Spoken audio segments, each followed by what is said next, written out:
بسم اللہ الرحمن الرحیم۔ ایک اندوہناک واقعہ جو سیالکوٹ میں پیش آیا، جس میں سری لنکن مینیجر کو تشدد کے بعد بڑے بہیمانہ طریقے سے قتل کیا گیا، اس کی لاش کو جلایا گیا۔ ایک ایسا واقعہ جس کی وجہ سے تمام باشعور پاکستانیوں کے سر جو ہیں وہ شرم سے جھک گئے، اور وہ افسوس کر رہے ہیں کہ یہ ایک کس ملک اور کس طرح کے قوم کے ساتھ ہمارا تعلق ہے، جو اسلام کے نام پر سب سے جو افسوسناک بات یہ ہے کہ اس چیز کو اسلام کے ساتھ جوڑ رہے ہیں۔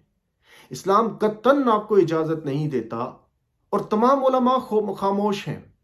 بجائے اس چیز کی مذمت کرنے کے خاموش ہو جانا، یہ بھی ان کو زیب نہیں دیتا، کیونکہ امر بالمعروف اور نہی عن المنکر کا تقاضا یہ ہے کہ آپ اس کے اوپر بولیں اور بتائیں کہ اپنے جو لوگ ہیں ان کو بتائیں کہ یہ آپ اس کو اختیار نہیں ہے اس کے بارے میں فیصلہ کرنے کا۔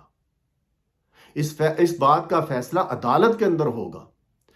اور جو یہ ناموس رسالت کے نام پر جو جماعت قائم ہوئی ہے لبیک، اگر آپ میری پرانی ویڈیو بھی دیکھیں، میں نے ان کے کارکنان سے اس وقت بھی درخواست کی تھی کہ آپ کے ذمے یہ نہیں ہے کہ آپ کسی کو سزا دیں۔ آپ ناموس رسالت کے نام کے اوپر کسی کو سزا دینے کے اہل نہیں ہیں۔ جب حکومت موجود ہے، جب ادارے موجود ہیں، عدالتیں موجود ہیں، تو عدالت کے اندر کیس جائے گا، پھر اس کا فیصلہ ہوگا، اور پھر کسی ایسے شخص کو جو توہین رسالت کر رہا ہے، توہین مذہب کر رہا ہے، توہین صحابہ کا مرتکب ہے، اس کو سزا عدالت کا کام ہے دینا۔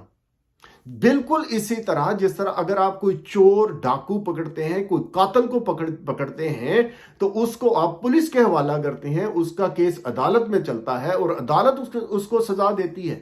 ایک مشہور واقعہ ہے جس میں حضرت علی رضی اللہ تعالیٰ عنہ کی زرہ کا معاملہ تھا۔ آپ کا ایک یہودی کے ساتھ جھگڑا تھا کہ یہودی اس کو کلیم کر رہا تھا کہ یہ میری ہے، اور حضرت علی رضی اللہ تعالیٰ عنہ کہتے تھے کہ یہ میری ہے۔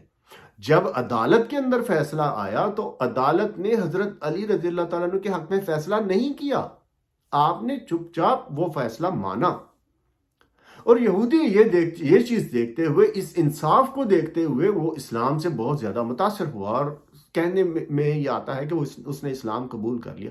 یہ ہے اسلام۔ یہ ہجوم کا اکٹھا ہو کر کسی ایک چیز کو فیصلہ سنا کے وہیں پہ سزا دینا، یہ اسلام نہیں ہے، بالکل قطعاً سلام نہیں، یہ اسلام نہیں ہے۔ بلکہ اس چیز کے اوپر جو لوگ یہ کر رہے ہیں ان کو خدا سے ڈرنا چاہیے۔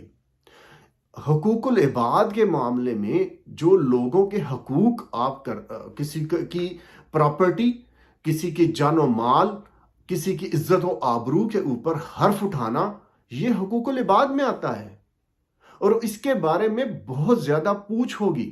قیامت والے دن اللہ تعالیٰ جو ہے وہ حقوق اللہ کو بے شک اپنی رحمت سے معاف کر دے، لیکن حقوق العباد کے بارے میں یہ کہا جاتا ہے کہ اللہ کہے گا کہ جس کا تم نے حق مارا ہے، جس کو تم نے گالی دی ہے، تھپڑ مارا ہے، وہ تمہیں معاف کر سکتا ہے، میں نہیں معاف کروں گا۔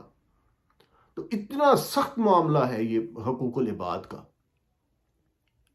جیسے کسی شاعر نے کہا ہے، خدا کے بندے تو ہیں ہزاروں، بنوں میں پھرتے ہیں مارے مارے، میں اس کا بندہ بنوں گا جس کو خدا کے بندوں سے پیار ہوگا۔ اللہ تعالیٰ اس چیز کو، رحم کو جو ہے وہ پسند کرتا ہے۔ اللہ کسی شخص یا کسی گروہ کو یہ حق حاصل نہیں ہے کہ وہ توہین مذہب یا توہین رسالت کے نام پر الزام لگا کر کسی کے اوپر ظلم کرے، کسی کی جان لے یا کسی کو مارے۔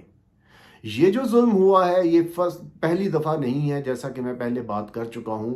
اس طرح کی مثالیں پاکستان میں پہلے بھی جو مائنورٹیز ہیں، اقلیتوں کے ساتھ بھی ہو چکی ہیں، مسلمانوں کے اوپر بھی یہ الزامات لگا کر ان سے بدلے لیے گئے ہیں، پرانی کسی دشمنی کے یا کسی اور چیز کے۔ تو اس طرح کی چیزیں جو بھی لوگ کرتے ہیں، جو اس کا حصہ بن جاتے ہیں اس ہجوم کا، وہ دو جرائم کا ارتکاب کر رہے ہوتے ہیں۔ ایک تو وہ ظلم کر رہے ہوتے ہیں کسی جان کے اوپر، اور دوسرا وہ مذہب کو بطور ڈھال استعمال کر رہے ہوتے ہیں، کیونکہ مذہب کو اس لیے وہ بیچ میں لاتے ہیں کہ اس کی ڈھال کے طور پر استعمال کریں، لیکن مذہب قطعاً اسلام اس چیز کی اجازت نہیں دیتا۔ اسلام اس کے بارے میں قطعاً اجازت نہیں دیتا کہ آپ توہین کا الزام بھی خود لگائیں، جج بھی خود بن جائیں اور پھر اس کے بعد سزا بھی خود دیں۔ تو اس کے لیے جو حکومتی ادارے ہیں، جو حکومتی مشینری ہے، اس کو حرکت میں آنا چاہیے، اور اس کو اگر کوئی اس چیز کو دیکھتا ہے، اس طرح کی کوئی چیز نوٹ کرتا ہے، تو اس کو چاہیے کہ وہ اس کو رپورٹ کرے، پولیس کو بتائے، معاملہ عدالت میں جائے اور عدالت جو ہے وہ اس کے اوپر فیصلہ کرے، اور سزا دینے کے لیے محکمہ علیحدہ ہے۔ تو اس پروسیس کو فالو کرنا چاہیے۔ بالکل اسی طرح اگر آپ جیسے کوئی سی چور، ڈاکو یا قاتل کو پکڑتے ہیں تو اس کو پولیس کے حوالے کرتے ہیں، اس طرح کے معاملات میں بھی قطعاً جو عوام ہے وہ قانون کو ہاتھ میں نہ لے۔ اس طرح کے واقعات سے بچنے کے لیے ہماری جو حکومت ہے اس کو لا اینڈ آرڈر مینٹین کرنا چاہیے، اور اس طرح کے واقعات میں مثالی سزائیں دینی چاہیے، تاکہ یہ جو موب جسٹس کا جو ایک طریقہ ہے اس سے نجات حاصل کی جا سکے۔ باقی جو میں ہمارے تحریک لبیک کے کارکنان ہیں، میں پہلے بھی اپنی ویڈیو میں کہہ چکا ہوں کہ آپ کے لیے اتباع رسول صلی اللہ علیہ وآلہ وسلم وہ مقدم ہے۔ اس کے بارے میں آپ سے سوال کیا جائے گا، ناموس رسالت کا سوال حکومت سے اگر اللہ نے قیامت کے دن کیا، تو جن کے پاس یہ قانون لاگو کرنے کی اتھارٹی ہے وہ ان سے سوال کیا جائے گا۔ آپ سے سوال یہ کیا جائے گا، مجھ سے سوال بطور شہری یہ کیا جائے گا کہ ہم نے کتنا حضور پاک صلی اللہ علیہ وسلم کی زندگی کے اوپر عمل کیا۔ ہم سے اتباع رسول، آپ صلی اللہ علیہ وسلم کی پیروی کے بارے میں جو ہے وہ سوال کیا جائے گا۔ جو لوگ، میں پہلے بھی یہ عرض کر چکا ہوں کہ اگر آپ اس کو اہمیت دیتے ہیں، اگر آپ کے دل میں حضور پاک صلی اللہ علیہ وسلم کے لیے محبت ہے، تو آپ سیرت النبی کا مطالعہ کریں، قرآن کا مطالعہ کریں، اور قانون کو ہرگز اپنے ہاتھ میں نہ لیں۔ اس کے ساتھ ہی میں اجازت چاہوں گا۔ شکریہ۔ السلام علیکم۔